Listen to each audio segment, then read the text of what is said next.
Hey there, Flameheads, welcome back to the channel where we dive into the blazing world of Fire Force. Whether you're here for a quick recap or just reliving the heat, we've got you covered. That's right, today, we're breaking down one of the most intense and mysterious arc of Season 1. So grab your extinguishers because things are about to get hot. Before we jump into the flames, don't forget to hit that like button, subscribe, and ring the notification bell so you never miss out on our fiery recap. Alright, let's ignite this recap. This arc kicks off with a flashback where we see Victor Licht, our quirky new scientist, having a very shady conversation. You know something's up when he's involved. He congratulates Victor for successfully infiltrating the 8th Special Fire Force. But wait, Victor says it's not strange because they are on the side of justice. Cut to the present, and Victor is reintroducing himself to the 8th, but he gets scolded by Takehisa for saluting with the wrong hand. Poor guy can't catch a break. But things get really interesting when Shinra walks into the room. Victor suddenly goes full scientist mode and dives to the floor to inspect Shinra's feet and his Adola burst. And who steps in to protect Shinra? None other than Hibana, who's acting like a fierce mama bear. She's not letting anyone mess with her son. Shinra is just confused. He asks Victor what the Adola burst really is, because let's be honest, the Emperor's explanation was about as clear as mud. Victor goes into a long and detailed explanation about the history of the world,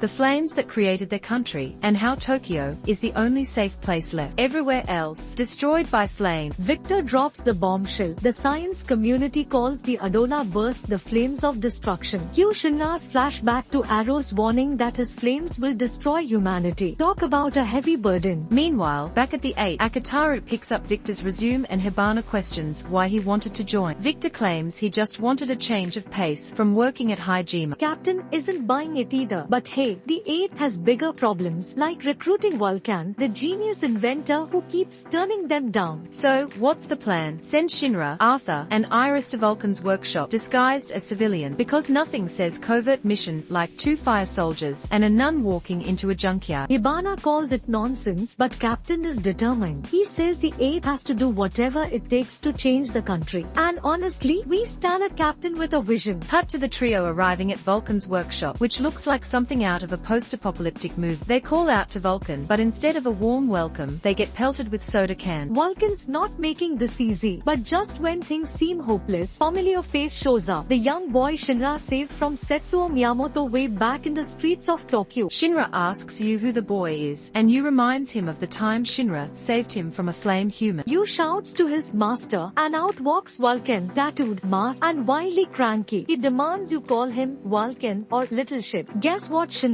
and other choose? Little shit. And just like that, Vulcan pelts them with cans and slams the door. Shinra's ready to quit, but Yu stops him. They bond over Vulcan's genius and his stubborn hatred for fire brigades and Hijima. Yu sneaks them into Vulcan's workshop, where Shinra spots the real culprit behind the soda cans, a robot arm. Enter Lisa, Vulcan's assistant. Shinra mistakes her for a robot and touches her chest. Shinra, that's a flammable mistake. Lisa puts Yu in a headlock for bringing fire officers, but chaos erupts when Vulcan revs in on a clunky machine. He kicks it, declares it fixed. Shinra roasts Vulcan for fixing the machine by kicking it. Vulcan retaliates with tea cans. Shinra tries to bat one away and wrenches himself. He calls him stupid. Vulcan laughs, and we're all living for this mess. But the mood shifts when the doorbell rings. Lisa hints at the visitor. Vulcan nervously puts on a shirt, and Shinra peeks through the peephole. It's Dr. Giovanni. Inside the workshop, Arthur's fixated on Giovanni's weird hat while Shinra questions why Vulcan's working with the 3rd Brigade. But outside, Giovanni drops a bombshell. He cut off Vulcan's supplies and threatens work. Vulcan accuses him of turning his family into Infernals. Giovanni mocks Vulcan's dream to save animals, then vanishes like the creepy ghost he is. Shinra and Arthur try eavesdropping, but fail miserably. They even give each other Asakusa-style nicknames, and Iris is fuming she missed out. Back inside, Vulcan tries kicking the 8th out until Shinra grabs a stuffed squirrel that starts leaking everywhere. Iris helps by mashing buttons, accidentally firing off gadgets. Vulcan freaks when she touches a mysterious orb, but then softens when she apologizes. Vulcan laughs at the 8th this chaos. You're too dumb to be evil. But hey, you show them one thing.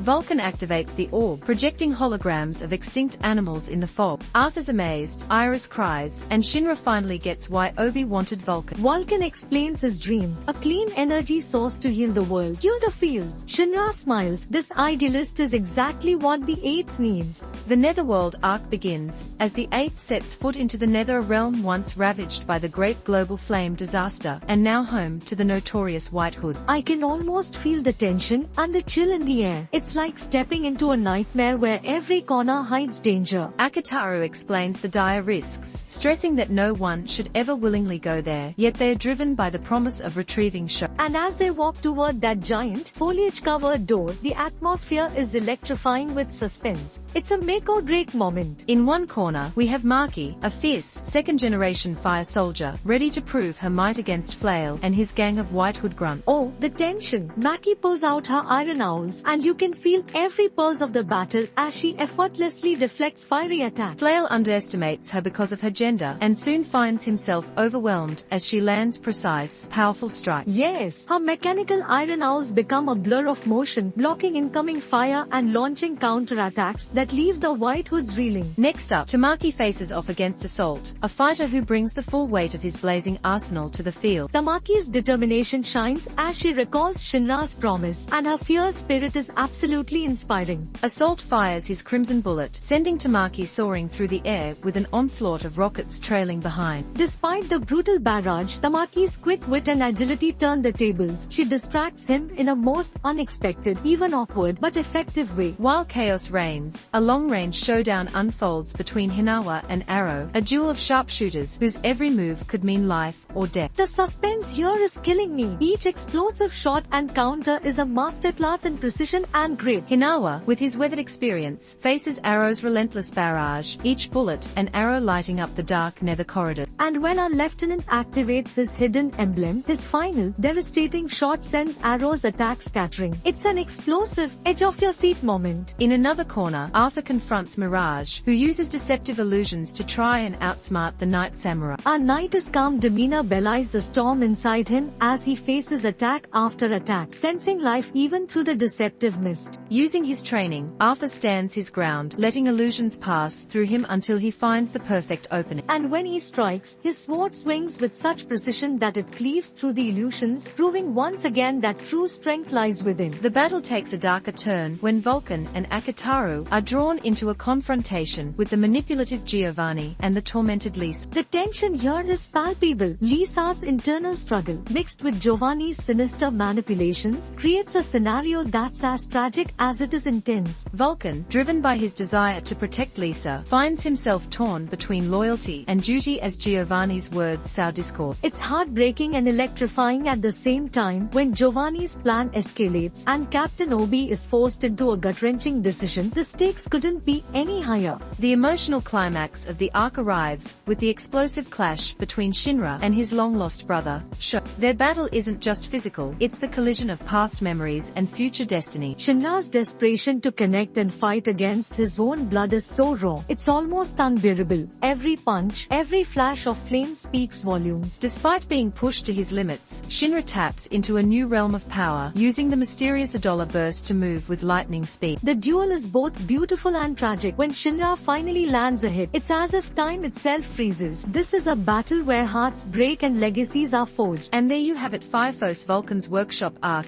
and Netherworld arc in all its fiery, tumultuous glory. Each battle tested our heroes, leaving us with more questions and anticipation for what's next. I hope you enjoyed this recap as much as I did. The intensity, the emotion, and the sheer power on display in this arc are absolutely unforgettable. Tell us in the comments which fight shocked you the most. And if you enjoyed this detailed breakdown, give us a like and subscribe for more anime recap. Thanks for watching, and stay fired up until next time.